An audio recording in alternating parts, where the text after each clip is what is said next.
अपनी जमी अपनी आसमां बना लोगे, अपनी जमी अपनी आसमां बना लोगे, दिल से मेहनत करोगे तो ख्वाबों का जहां बना लोगे। डर के रुके तो कहीं नहीं पहुंचोगे, लड़ के अगर चलते रहे तो उस खुदा को भी पालोगे, उस खुदा को भी पालोगे। नमस्कार दोस्तों, हैप्पी स्टडी जोन में आपका स्वागत है। और आज हम देखने वाले हैं झारखंड जीके का एक ज़बरदस्त प्रैक्टिस सेट, ज़बरदस्त एक्सप्लेनेशन के साथ में। तो चलिए शुरुआत करते हैं आज का सेशन। और आज का पहला क्वेश्चन है, झारखंड के पहले गैर भाजपा मुख्यमंत्री निम्नलिखित में से कौन थे? इसका करेक्ट आंसर हो जाएगा ऑप्शन नंबर ए, यानी कि शिबू सोरेन थे। अगर हम शिबू सोरेन के बारे में कुछ इंपॉर्टेंट इन्फॉर्मेशन की बात करते हैं तो सबसे पहली बात ये कि ये जेएमएम से है, यानी कि झारखंड मुक्ति मोर्चा से। अगर हम झारखंड मुक्ति मोर्चा की बात करें तो इसकी स्थापना कब हुई थी? तो 4 फरवरी 1973 को इसकी स्थापना हुई थी, जिसमें अध्यक्ष कौन बने थे? तो विनोद बिहारी महतो इसके अध्यक्ष बनाए गए थे। और महासचिव कौन थे? तो शिबू सोरेन उसके महासचिव थे। ठीक है। अगर हम बात करते हैं कि शिबू सोरेन कितने बार मुख्यमंत्री बने हैं, तो ये 3 बार मुख्यमंत्री बन चुके हैं। कब कब बने हैं? 2005 में बने थे, फिर 2008 में बन गए थे, उसके बाद 2009 में बने थे। राइट। और याद रखिएगा कि सबसे कम समय तक, यानी कि न्यूनतम 10 दिनों का कार्यकाल इन्हीं का नाम है झारखंड में। कब से कब तक? तो याद रख सकते हैं, ये 2 मार्च 2005 से 12 मार्च 2005 तक, यानी कि मात्र 10 दिन के लिए ये सीएम बने थे। राइट, इतना याद रख सकते हैं। इसके अलावा बात करते हैं तो शिबू सोरेन को क्या क्या कहा जाता है, यानी उपनाम क्या क्या है? तो दिशोम गुरु है और गुरु जी है। ठीक है। अनुज कुमार सिन्हा के द्वारा 3 पुस्तकें लिखी गई हैं शिबू सोरेन के ऊपर, वो भी हम डिस्कस कर लेते हैं। तो कौन कौन सा पुस्तक है? तो दिशोम गुरु शिबू सोरेन, ट्रैवल हीरो शिबू सोरेन, और सुनो बच्चों आदिवासी संघर्ष के नायक शिबू सोरेन की गाथा। ठीक है। तो ये सारी चीज़ें आप याद रख सकते हैं। इसके अलावा बात कर सकते हैं कि 2004 में मनमोहन सिंह की सरकार में ये कोयला मंत्री भी रह चुके हैं शिबू सोरेन। ठीक है। इसके अलावा प्रथम मुख्यमंत्री की बात करते हैं, यानी कि बाबूलाल मरांडी की अगर हम बात करते हैं तो सबसे पहले इसका कार्यकाल पूछ लिया जाता है। तो याद रख सकते हैं 15 नवंबर 2000 से लेके 18 मार्च 2003 तक ये सीएम रहे थे। ठीक है, काफ़ी पूछा जाता है ये डेट। इसके अलावा इन्होंने अपनी खुद की पार्टी बनाई थी। गाइस, कौन सी पार्टी थी? 2006 में इन्होंने पार्टी बनाया था। हालांकि शुरुआत में जो फर्स्ट सीएम बने थे ये भाजपा से ही बने थे, लेकिन बाद में 2006 में इन्होंने झारखंड विकास मोर्चा नामक पार्टी बनाई और दोबारा से फिर से ये 2020 में भाजपा में शामिल हो गए। ठीक है, ओके।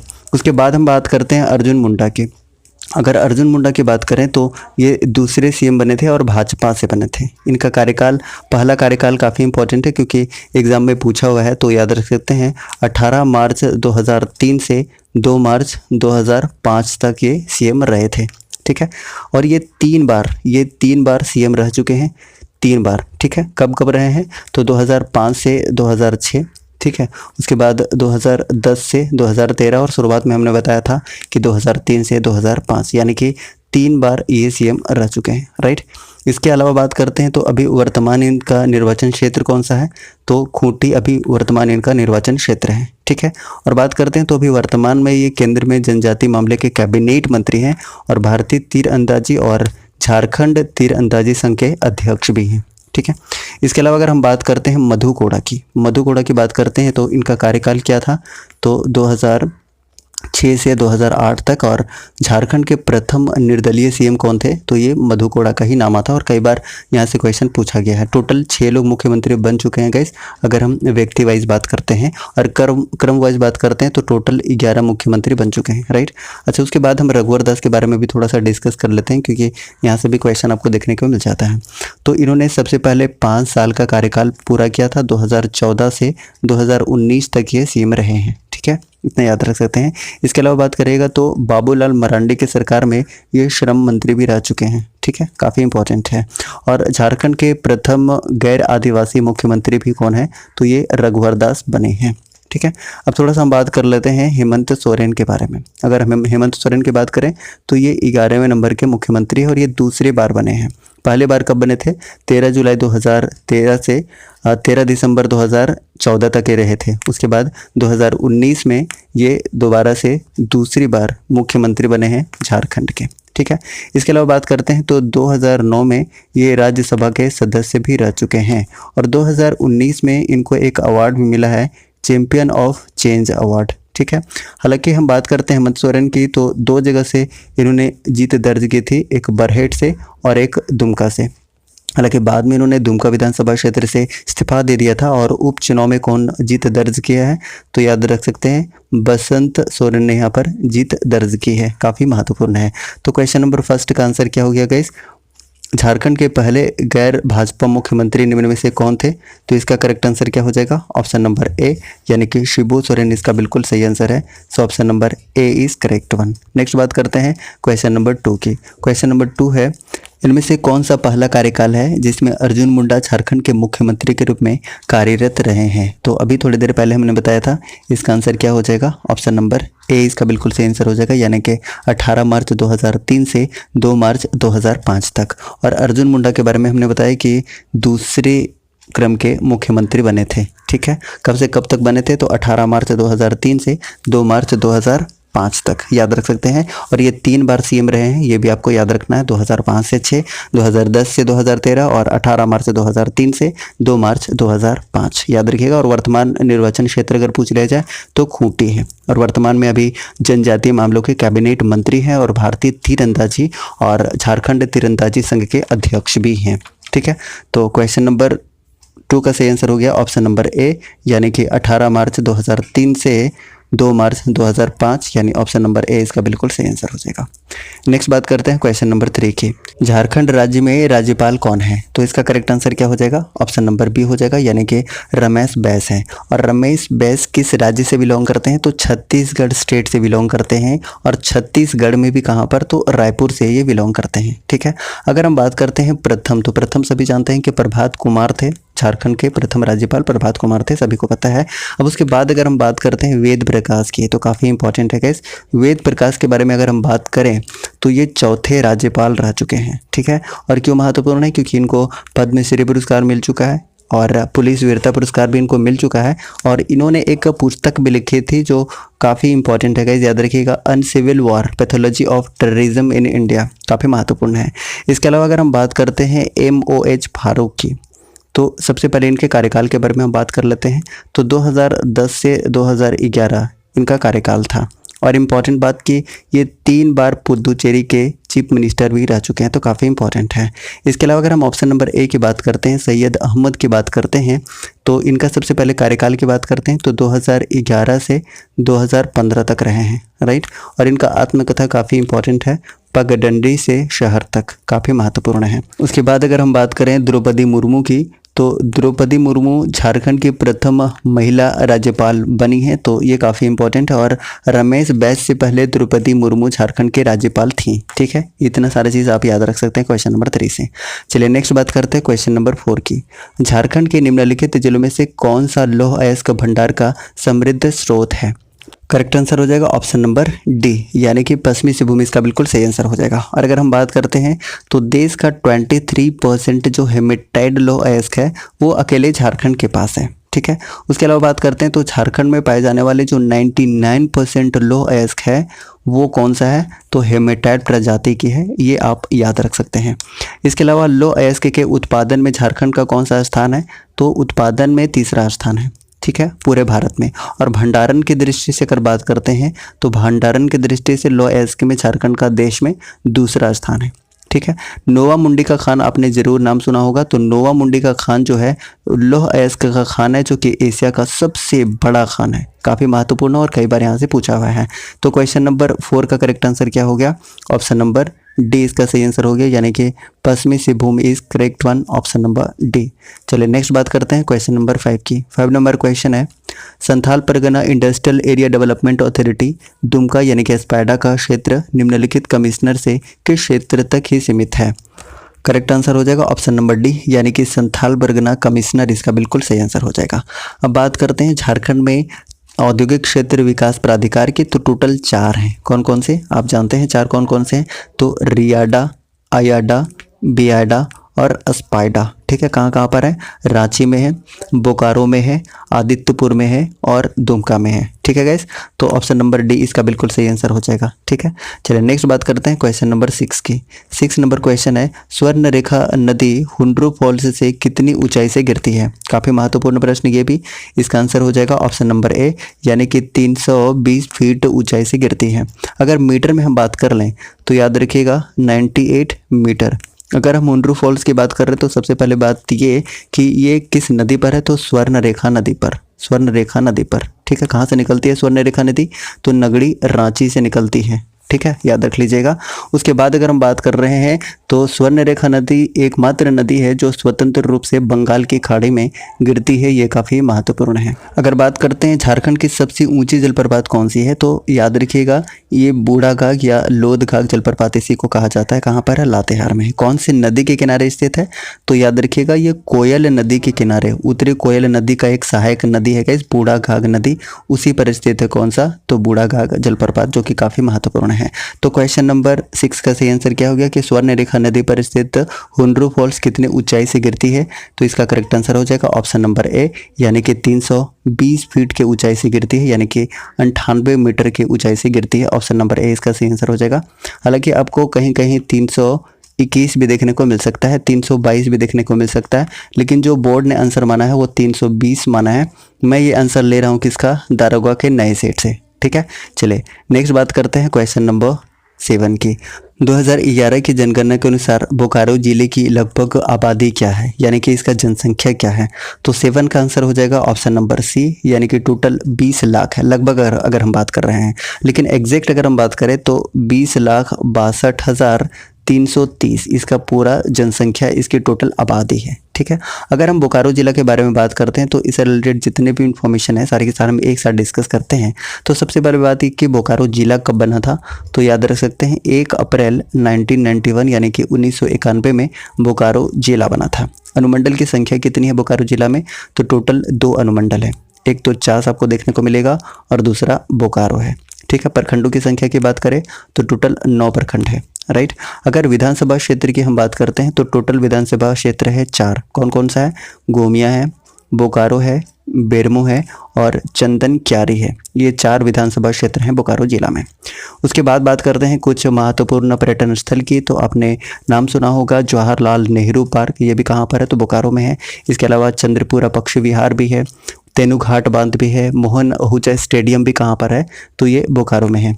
इसके अलावा आपने नाम सुना होगा दलाही कुंड का, ये भी बोकारो में स्थित है। कुछ महत्वपूर्ण मेला के बारे में अगर हम बात करना चाहें तो बेरमो का जो हथिया मेला है ये कहाँ पर लगता है? तो ये भी बोकारो में लगता है, काफ़ी महत्वपूर्ण है। कब लगता है? तो मकर संक्रांति के समय में लगता है। ठीक है, और बोकारो के जो लुगुबुरु हैं, आपने नाम सुना होगा ज़रूर, लुगुबुरु, ये संथाल समुदाय के पिता कहे जाते हैं। ठीक है, और बोकारो में स्थित जो तेनुघाट डैम है वो देश का सबसे बड़ा अर्थेन डैम है। अर्थेन डैम, सबसे बड़ा अर्थेन डैम कौन सा है पूरे देश का, भारत का? तो याद रख सकते हैं ये तेनुघाट डैम है। ठीक है, उसके बाद हम बात करते हैं बोकारो लौह इस्पात संयंत्र के बारे में, क्योंकि यहाँ से भी काफ़ी इंपॉर्टेंट प्रश्न बन सकते हैं। तो सबसे पहले बोकारो इस्पात संयंत्र की बात करते हैं तो इसकी स्थापना कब हुई थी? तो 1964 में इसकी स्थापना हुई थी। किसके सहायता से ये बना था? तो रूस के सहायता से बना था। रूस के सहायता से। किसके अधीन है? तो सेल के अधीन कार्यरत है, सेल के अधीन। ठीक है, उसके बाद अगर हम बात करते हैं तो उत्पादन कब शुरू हुआ था? तो याद रख सकते हैं यहाँ पे उत्पादन शुरू हुआ था 1972 में। ठीक है, और दूसरा महत्वपूर्ण लौह इस्पात उद्योग है पूरे झारखंड में, पहला आप जानते हैं टिस्को है, जिसकी स्थापना कब हुई थी? 1907 में, यानी कि 1907 में टिस्को की स्थापना हुई थी, जो कि पहला है। और दूसरा महत्वपूर्ण उद्योग कौन सा है? तो इस्पात उद्योग संयंत्र, जो कि बोकारो में है, काफ़ी इंपॉर्टेंट है। राइट, उसके बाद बात करते हैं कि बोकारो में भी एग्जैक्ट स्थान पर कहाँ पर है? तो ये माराफारी नामक स्थान पर है, या फिर गरगा डैम बोल सकते हैं, या तेनुघाट के निकट स्थित है। ठीक है, उसके बाद बात करते हैं तो ये जो बोकारो स्टील प्लांट है वो भारत का स्वदेशी स्टील प्लांट है, पहली बात तो ये, और देश का चौथा सबसे बड़ा इस्पात संयंत्र है। चौथा सबसे बड़ा इस्पात संयंत्र है, काफ़ी इंपॉर्टेंट है। तो पहला, दूसरा, तीसरा नंबर पे कौन है? तो पहला नंबर पे कौन सा है? तो आपको राउरकेला इस्पात संयंत्र देखने को मिलेगा, जो कि जर्मनी की सहायता से बना था। कई बार पूछा हुआ है, काफ़ी महत्वपूर्ण है। उसके बाद भिलाई इस्पात संयंत्र की बात करें तो ये रूस के सहायता से बना था, रूस के सहायता से। और तीसरा कौन सा है? तीसरा है दुर्गापुर इस्पात संयंत्र जो कि ब्रिटेन की सहायता से बना था, इंग्लैंड की सहायता से बना था। और चौथा अपना हो जाएगा बोकारो जो कि रूस की सहायता से कब बना था, 1964 में बना था। तो काफ़ी इंपॉर्टेंट है। तो इसका आंसर क्या हो जाएगा इस 2011 के जनगणना के अनुसार बोकारो जिले की लगभग आबादी क्या है, तो 20,62,330 यानी कि लगभग 20 लाख इसका बिल्कुल सही आंसर हो जाएगा। So option number C is correct one. चलिए सेशन पसंद आ रहा है तो एक बार लाइक कीजिएगा और जो नए हैं एक बार फटाफट से सब्सक्राइब कर लीजिए, ठीक है। चलिए नेक्स्ट बात करते हैं क्वेश्चन नंबर 8 की। पुरानी सिंहभूम से कितने ब्लॉक अलग करने के बाद पूर्वी सिंहभूम जिला का गठन किया गया है? 8 का सही आंसर हो जाएगा ऑप्शन नंबर सी, यानी कि 9 ब्लॉक इसका बिल्कुल सही आंसर हो जाएगा ऑप्शन नंबर सी। अब देखिए बात आई है पूर्वी सिंहभूम की, तो पूर्वी सिंहभूम से रिलेटेड जितने भी इंफॉर्मेशन हो सकते हैं सारे के सारे हम एक साथ डिस्कस कर लेते हैं। तो सबसे पहली बात ये है कि इसे ढाल राजाओं की भूमि कहा जाता है और अंग्रेजों का प्रवेश द्वार भी किसे कहा जाता है, तो पूर्वी सिंहभूम को कहा जाता है। इसकी स्थापना कब हुई थी, यानी कि ये जिला कब बना था, तो याद रखिएगा 16 जनवरी 1990 को ये जिला बना था। अनुमंडल कितने हैं, अगर टोटल अनुमंडल की बात करें तो टोटल 2 अनुमंडल हैं, एक ढालभूम है और दूसरा घाटशिला है। प्रखंड की अगर हम बात करते हैं तो टोटल 11 प्रखंड है। विधानसभा क्षेत्र टोटल 6 हैं, ठीक है। लोकसभा संसदीय क्षेत्र की बात करें तो जमशेदपुर है। नदी की बात करते हैं, कौन कौन सी नदी यहाँ से होकर गुजरती है, तो स्वर्ण रेखा नदी जिसके बारे में हमने बताया कि नगरी रांची से निकलती है, राइट, और स्वतंत्र रूप से बंगाल के खाड़ी में गिरती है। ये कहाँ बहती है, तो स्वर्ण रेखा नदी ये पूर्वी सिंहभूम में भी बहती है। इसके अलावा खरकई नदी भी काफ़ी महत्वपूर्ण है पूर्वी सिंहभूम से। कुछ धार्मिक स्थान की बात करते हैं जो कि काफ़ी महत्वपूर्ण है, तो रंकनी मंदिर है, चित्रेश्वर धाम है, हरिना मेला, भुवनेश्वरी मंदिर, ये सारे के सारे फेमस है पूर्वी सिंहभूम में। कुछ पर्यटन स्थल की और अगर हम बात कर लें तो आप याद रख सकते हैं दालमा वन्य जीव अभ्यारण्य यहाँ पर इंपॉर्टेंट है, धारागिरी जलप्रपात इंपॉर्टेंट है, और टाटा स्टील जो जूलॉजिकल पार्क है ये भी कहाँ पर है, तो ये पूर्वी सिंहभूम में है, Tata steel zoological park. Dimna झील भी आपको कहाँ देखने को मिलेगा, तो पूर्वी सिंहभूम में देखने को मिलेगा डिमना झील। जुबली पार्क भी कहाँ पर है, जमशेदपुर में है। किनन स्टेडियम आपको देखने को मिलेगा, किनन स्टेडियम जमशेदपुर में है। हुडको झील भी कहाँ पर है, तो ये पूर्वी सिंहभूम में है। इसके अलावा अगर हम बात करते हैं तो राष्ट्रीय धातु कर्म प्रयोगशाला भी पूर्वी सिंहभूम में स्थित है, ठीक है। और आपने नाम सुना होगा ज़रूर जेवियर लेबर रिसर्च इंस्टीट्यूट का जो कि जमशेदपुर में है, जिसकी स्थापना कब हुई थी, तो 1949 में हुई थी। तो ये सारी की सारी चीज़ें आप यहाँ से याद रख सकते हैं। तो इसका आंसर क्या हो जाएगा, पुराने सिंहभूम से कितने ब्लॉक अलग करने के बाद पूर्वी सिंहभूम जिला का गठन किया गया था, तो इसका बिल्कुल सही आंसर हो जाएगा ऑप्शन नंबर सी, यानी कि 9 ब्लॉक से। सो ऑप्शन नंबर सी इसका बिल्कुल सही आंसर हो जाएगा। नेक्स्ट बात करते हैं क्वेश्चन नंबर 10 की। हरिहर धाम बगोदर झारखंड में किस जगह पर स्थित है, तो इसका करेक्ट आंसर हो जाएगा ऑप्शन नंबर सी, यानी कि गिरिडीह जिला में स्थित है। अब बात करते हैं गिरिडीह जिला के बारे में। तो गिरिडीह जिला कब बना था, याद रखिएगा 4 दिसंबर 1972 को ये जिला बना था। और गिरिडीह को क्या कहा जाता है, जैन तीर्थंकरों की निर्माण भूमि का भी कहा जाता है। और यहाँ से काफ़ी इंपॉर्टेंट याद रख सकते हैं, पारसनाथ पहाड़ी काफ़ी महत्वपूर्ण है। तो सबसे पहले इसकी हाइट की बात करते हैं, तो इसकी हाइट क्या है, तो 1365 मीटर इसकी हाइट है, मीटर में अगर हम बात कर रहे हैं। लेकिन अगर हम फीट में बात करें तो 4478 फीट इसकी ऊंचाई है, जो कि झारखंड की सबसे ऊंची चोटी है। और दूसरी सबसे ऊंची चोटी हमने बताया था शुरुआत की पहाड़ी है, जो कि गढ़वा में है, कितना है 3819 फीट है, अगर हम फीट में बात कर रहे हैं, राइट। उसके बाद पारसनाथ पहाड़ी से और क्या याद रख सकते हैं, तो पारसनाथ पहाड़ी से आप याद रख सकते हैं कि यहाँ पर 24 में से 20 तीर्थंकरों ने निर्वाण प्राप्त किया है। और ये जो पारसनाथ पहाड़ी है वो समर्पित है 23वें तीर्थंकर पार्श्वनाथ को, ठीक है, यानी कि किससे संबंधित है, तो 23वें तीर्थंकर पार्श्वनाथ से संबंधित है, काफ़ी महत्वपूर्ण है। उसके बाद और भी हम गिरिडीह की बात करते हैं तो आप यहाँ से याद रख सकते हैं कि मधुबन यहाँ पर स्थित है, झारखंड धाम भी यहीं पर स्थित है गाइस गिरिडीह जिला में, जो कि काफ़ी महत्वपूर्ण है, यहाँ से कई बार एग्जाम में पूछा हुआ है। तो झारखंड धाम और हरिहर धाम दोनों कहाँ पर है, तो गिरिडीह जिला में है। इसके अलावा कुछ और पर्यटन स्थल की हम बात करते हैं तो यहाँ पे आपको खंडोली डैम देखने को मिलेगा और खंडोली पहाड़ी भी यहाँ देखने को मिलेगा। इसके अलावा उसरी जलप्रपात भी कहाँ पर है, तो गिरिडीह जिला में है। उसके बाद बात करते हैं कि बाबूलाल मरांडी जो कि झारखंड के प्रथम मुख्यमंत्री थे, आपने नाम सुना है, और इनके वर्तमान जो निर्वाचन क्षेत्र है अभी कौन सा है, राजधनवार गिरिडीह है, राइट। अगर हम बात करते हैं कि गिरिडीह जिले में क्या क्या पाया जाता है मुख्य रूप से, तो आप यहाँ से याद रख सकते हैं कि कोयला पाया जाता है, रूबी टाइप का अभ्रक पाया जाता है, काफ़ी इंपॉर्टेंट है। अभ्रक ये कोडरमा, हजारीबाग के अलावा गिरिडीह में भी पाया जाता है, काफ़ी महत्वपूर्ण है। कौन सा? तो रूबी टाइप का। इसके अलावा मानिकी किले भी काफ़ी प्रसिद्ध है, ये भी काफ़ी इंपॉर्टेंट है। ठीक है गैस, चलिए सरुआत पहाड़ी के बारे में हमने डिस्कस किया था कि सरुआत पहाड़ी एक्चुअली में है कहाँ पर, तो ये है गढ़वा में। और अगर प्रखंड पूछ ले तो याद रखिएगा भंडारिया प्रखंड में स्थित है। ऊंचाई हमने बात की थी कितनी, 3819 फीट, काफ़ी महत्वपूर्ण है। ठीक है, तो क्वेश्चन नंबर 10 का सही आंसर क्या हो जाएगा, यानी कि हरिहर धाम बगोदर झारखंड में किस जगह पर स्थित है, तो ये गिरिडीह जिला में स्थित है। तो ऑप्शन नंबर कौन सा, ऑप्शन नंबर सी इसका बिल्कुल सही आंसर हो जाएगा, गिरिडीह। ठीक है, चलिए नेक्स्ट बात करते हैं 11 नंबर क्वेश्चन, जिसका आंसर आपको कमेंट बॉक्स में देना है। गुमला जिला झारखंड के किस हिस्से में स्थित है, इसका सही आंसर आपको बताना है। देखिए ऑप्शन नंबर ए है पूर्व पश्चिम भाग में, ऑप्शन नंबर बी है उत्तर पश्चिम भाग में, और ऑप्शन नंबर सी है उत्तर भाग में या दक्षिण पश्चिम भाग में। इसका सही आंसर आपको कमेंट बॉक्स में बताना है। तो पहला क्वेश्चन है कंप्यूटर के कार्य करने का सिद्धांत है। तो देखिए हमने कई दफ़ा बताया है आपको कि सपोज दैट हमने एक मॉनिटर मान लिया, ये आपका मॉनिटर है, उसके बाद हमने एक रख लिया कीबोर्ड, ये देखिए एक कीबोर्ड हमने रख लिया है, और यहाँ पे ये सीपीयू है। ठीक है, यहाँ पे ये सीपीयू है। तो सबसे पहले हम क्या करते हैं कि इनपुट करते हैं डेटा को। तो डेटा को यहाँ से इनपुट किया जाता है, मान के चले कीबोर्ड से हमने क्या किया, डेटा को इनपुट किया। उसके बाद ये कहाँ पर प्रोसेस होगा, तो आप देख सकते हैं कि सीपीयू यानी कि सेंट्रल प्रोसेसिंग यूनिट में ये प्रोसेस हुआ, और प्रोसेस होने के बाद ये फिर क्या करेगा कि यहाँ पर डिस्प्ले होगा। ठीक है, तो आप समझ सकते हैं इसे कि कंप्यूटर के कार्य करने का सिद्धांत क्या हो सकता है, तो इनपुट, उसके बाद प्रोसेस, उसके बाद आउटपुट। तो आप आंसर क्या कर सकते हैं, ऑप्शन नंबर डी इस प्रश्न का उत्तर होगा। सो ऑप्शन नंबर डी इसका बिल्कुल करेक्ट आंसर होगा। अगले प्रश्न की तरफ बढ़ते हैं, क्वेश्चन नंबर 2। नेक्स्ट है कि सेंट्रल प्रोसेसिंग यूनिट यानी कि सीपीयू का मुख्य घटक है, तो इसका मुख्य घटक कौन सा है, इसका आंसर आपको करना है। तो देखिए यहाँ पर कंट्रोल यूनिट है, अरिथमेटिक लॉजिक यूनिट है, उसके बाद प्राइमरी मेमोरी भी है। तो इसका करेक्ट आंसर क्या होगा, ऑप्शन नंबर डी इस प्रश्न का उत्तर होगा, ऑप्शन नंबर डी।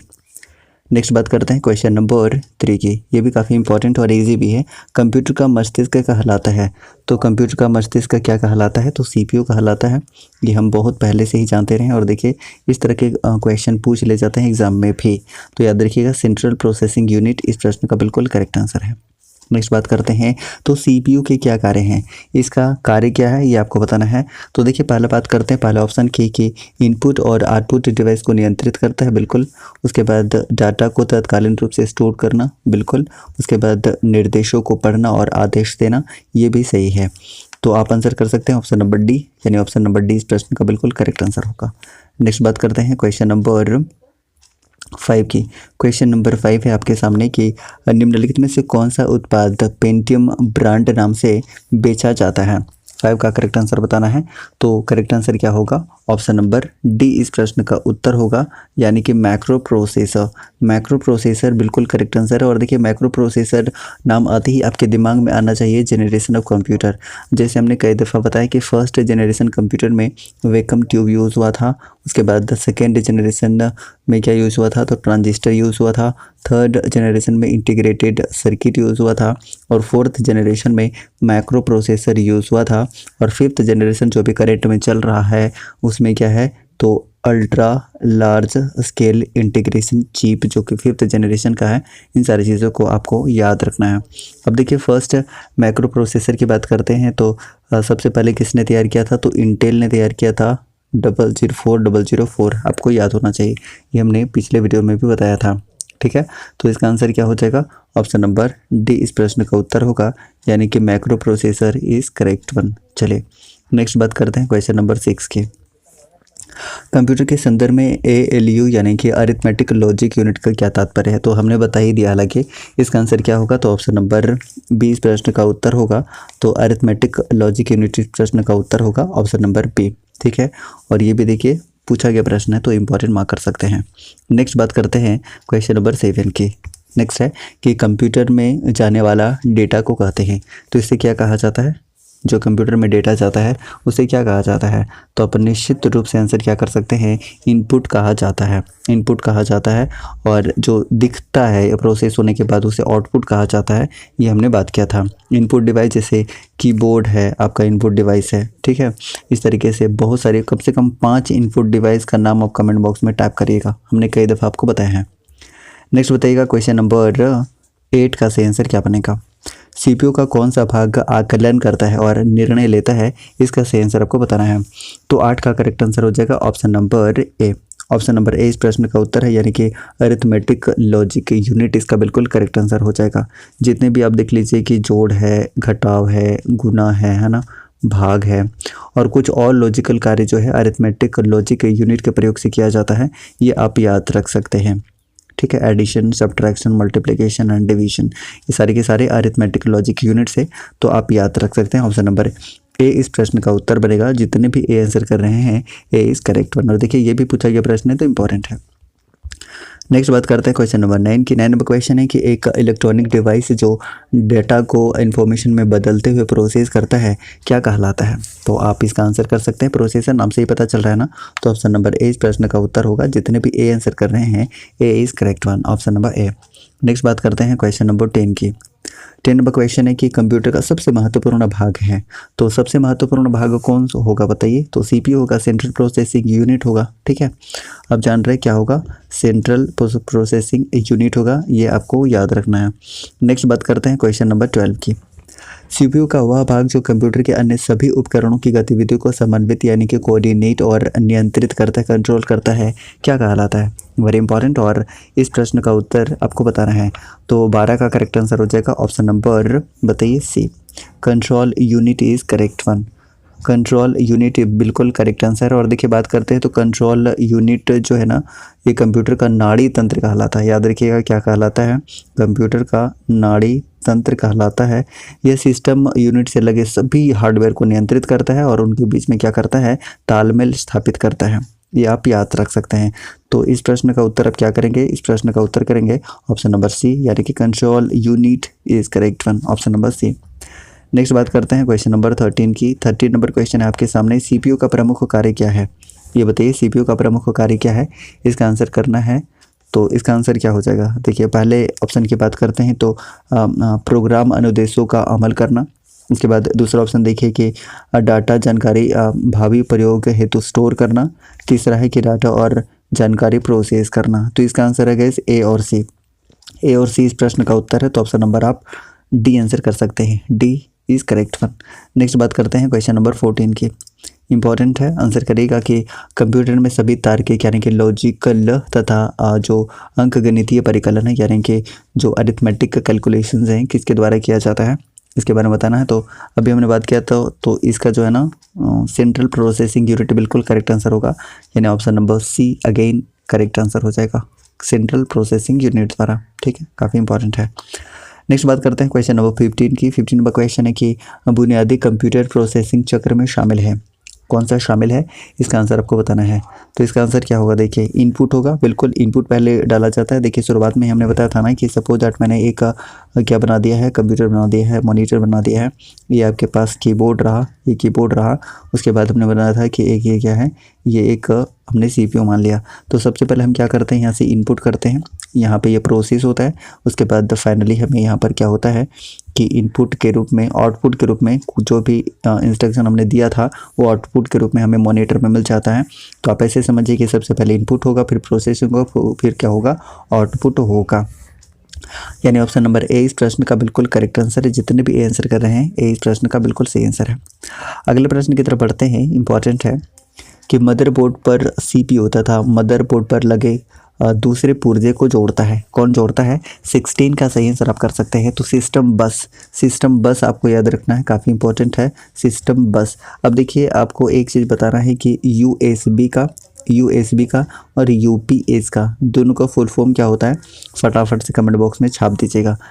फिलहाल इसका आंसर क्या है, ऑप्शन नंबर बी है, option number B system bus is correct one, option number B इस प्रश्न का बिल्कुल करेक्ट आंसर है। चलिए नेक्स्ट बात करते हैं क्वेश्चन नंबर 17 की। नेक्स्ट है कि मदरबोर्ड है, मदरबोर्ड क्या है? तो आपको पता होना चाहिए क्या है। तो इसका आंसर हो जाएगा ऑप्शन नंबर डी, यानी कि सर्किट बोर्ड जिसमें सीपीयू और अन्य चिप लगे होते हैं, आपको याद रखना है। देखिए हमने यूएसबी के बारे में बात किया था, तो यूएसबी का अगर आपसे फुल फॉर्म पूछ रहे तो यूनिवर्सल सीरियल बस, याद रखिएगा यूनिवर्सल सीरियल बस इसका फुल फॉर्म होता है। साथ ही साथ यूपीएस की बात करते हैं तो इसका भी याद रखना है क्या होता है, अनइंटरप्टेबल पावर सप्लाई इसका फुल फॉर्म होता है। तो दोनों ही आपसे पूछा जा सकता है, याद रखिएगा। तो इस प्रश्न का उत्तर है ऑप्शन नंबर डी, जितने भी डी आंसर कर रहे हैं D is correct one. Next बात करते हैं क्वेश्चन नंबर 18 की, कि कंप्यूटर सिस्टम की घड़ी है, इसका आंसर करना है। इसका सही आंसर क्या होगा, सारे ऑप्शन देख लीजिए, और भी ऑप्शन आपके पास अवेलेबल है, और इसका सही आंसर करना है। सही आंसर क्या होगा, तो इसका करेक्ट आंसर है ऑप्शन नंबर सी, यानी कि एक टाइमिंग डिवाइस जो कंप्यूटर के ऑपरेशन को सिंक्रोनाइज करने के लिए इलेक्ट्रिकल पल्स पैदा करती है, यानी ऑप्शन नंबर सी इस प्रश्न का उत्तर होगा। राइट, नेक्स्ट बढ़ते हैं क्वेश्चन नंबर 19 की तरफ। कंप्यूटर घड़ी यानी कि सिस्टम क्लॉक के स्पीड की गणना की जाती है, किस में की जाती है, आपको इसका आंसर करना है। तो इसका आंसर हो जाएगा मेगाहर्ट्ज़ में, मेगाहर्ट्ज़ इसका बिल्कुल करेक्ट आंसर होगा। तो option number C should be correct answer. जितने भी आप लोग सी आंसर कर रहे हैं, सी इस प्रश्न का बिल्कुल करेक्ट आंसर। और मैं बता दूं कि अगर सेशन आपको अच्छा लग रहा है तो एक एक लाइक करते जाइएगा, ठीक है।